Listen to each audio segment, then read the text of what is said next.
আজকে নতুন করে এই প্রজেক্টটাতে খাবার দেওয়া হচ্ছে। এই যে দেখেন, উপরে কেঁচো দিয়ে দেওয়া হলো। প্রচুর পরিমাণ কেঁচো কিন্তু এর ভিতরে আছে। এটা আমরা আজকে নতুন খাবার দিলাম।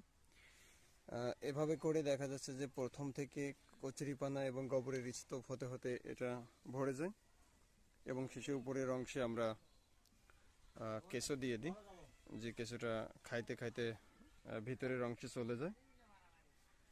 এবং এভাবেই কিন্তু এক একটা করে আমাদের যে ড্রেন, এই ড্রেন পূর্ণ করা হয় এবং নতুন করে সার তোলা হয়। তো এটা একটা প্রাকৃতিক প্রক্রিয়া। এটা একটু বাণিজ্যিক আকারে সুন্দর করে করার চেষ্টা করা হচ্ছে কৃষকদের উন্নয়নের জন্য। যারা আমাদের এই প্রক্রিয়াটা দেখেছেন তারা তো জানেন, যারা এখনো দেখেননি তাদের সবাইকে এখানে আসার এবং দেখার দাওয়াত রইল।